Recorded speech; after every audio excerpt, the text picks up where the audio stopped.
Hello, everybody. You know me. Okay, no, you don't, but you know who I am. I'm Issa J, and 205 Live happened, and, well, was it worth it? Let's get right into the review. First, I'm gonna just quickly talk about the backstage segments, like I usually do before I get to the wrestling. Um, yeah, few sit down interviews and a selfie interview and a normal interview. Let's get to the selfie interview first. It was TJP's and it was okay. It doesn't really add or subtract from the match that he ended up having, especially when you see who he was about to wrestle. I could take it or leave it, to be honest. Then Drew Gulak is sitting down and he has his interview saying that he's not out there to prove anything to anybody else. He's just out there to prove his abilities to himself. And it was a good heel promo. I really enjoyed it. Mustafa Ali was saying how he wanted to change the way people looked at the way people thought about the name Mustafa Ali. And it's very noble. It's a good cause. It's a good way to get behind your baby face. But I'll get to all of that in a second. And the other one was Cedrick Alexander, basically saying that he's now at WrestleMania, and this journey was amazing. But if he doesn't win the big one, it was all for nothing. And it's just like, whoa, big words. And again, I'll get more into that at the end. Alrighty, the last interview we had was with Drake Maverick. Basically, he was really, really mad about what Grand Metalik did to a really good match by interfering. And yeah, I'll get into that very shortly. He announced a fatal four-way Buddy Murphy from NXT. He's coming back to 205 Live. That's going to be awesome because he is a bloody fantastic wrestler. TJP, that's an interesting addition since Jack Gallagher had a very similar match last week. So I'm surprised Jack Gallagher wasn't announced. Kalisto and Akira Tozawa as well. And the reasons they are included in this new Fatal 4-Way next week, I will get to right now. So the show officially opens up with a match between Hideo Itami and Lince Dorado. And this was a great match. This was a fantastic match. I would have loved to have said that, but it was only a good match. And the reason why is before it could get into its next gear, Grand Metalik pulled Hideo Itami off the apron and attacked him. It took a while, but the ref was like, I gotta call it. Hideo Itami wins via disqualification. And before anything could get out of hand, Akira Tozawa brings Hideo Itami into the back. Kalisto keeps Grand Metalik and Lince Dorado keeps them in the ring until Hideo is gone. And it was just, before that happens, the match was really, really good. A lot of good back and forth, actually. It didn't let Hideo have all of the offense. A really sweet super kick by Lince Dorado. Really brutal strikes from Hideo Itami. It could have been so much more. I get it. They're letting the story develop between these two.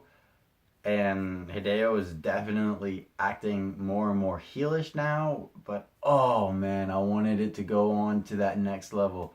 And then to hit that apex for the finale. Oh, these two, Lince and Hideo, they could have a classic if you let them. Just them two by themselves. It was getting there. It was getting there, but they cut it off a little bit too much. Yes, it was worth it, but Ugh.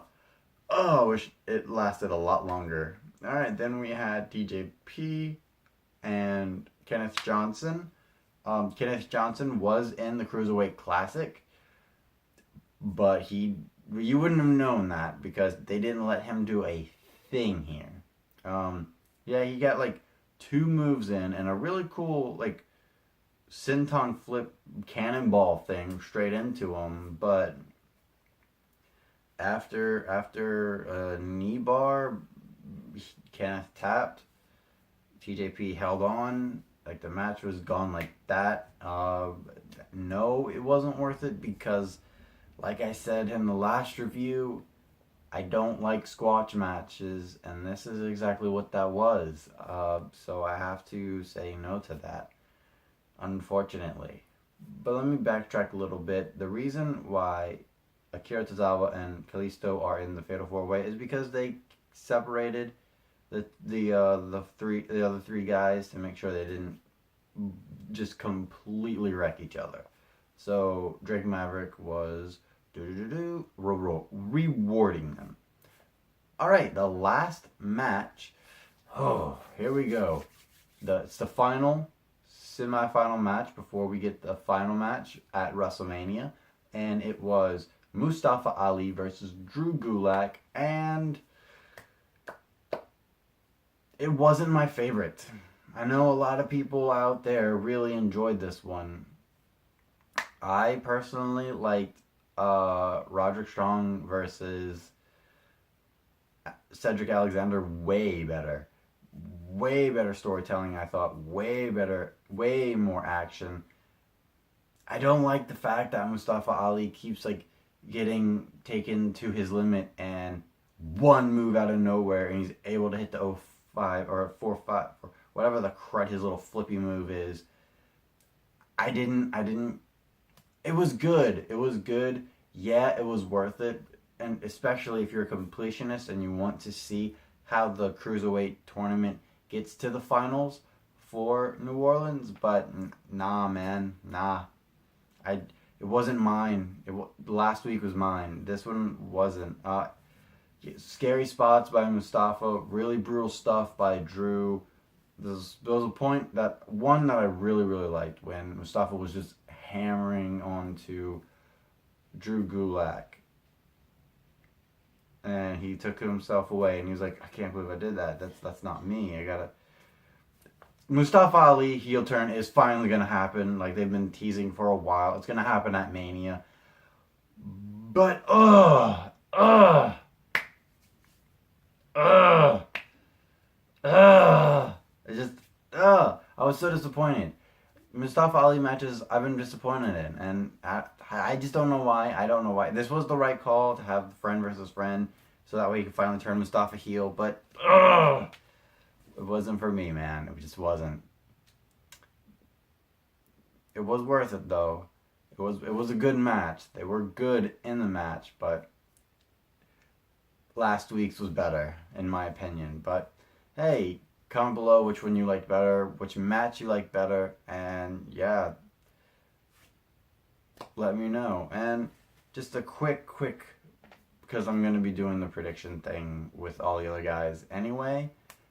But the whole Smarky family anyway, I think they will give it to Cedric because he was going to win it soon anyway. But I think they're going to keep their decision and give it to Cedric Alexander, especially because of the New Orleans crowd, because they love that underdog, deserving of a title victory, and they will pop huge. I think just listen to the way they reacted when Daniel Bryan beat Batista and Randy Orton. They love that type of storytelling, so I think they're going to go that route. But yeah, those are my thoughts on the 205 Live edition of Was It Worth It? And yeah, overall, it was a good match. It was a good show. Just a couple of things that I personally didn't care for. But overall, I know most people will. Yes, it was worth it. Go check it out. And finally, we can all say thank you, WWE, for making 205 Live great again. But let's go sign off. Give us those sexy, sexy likes. Don't forget to share it to all of your friends and your enemies.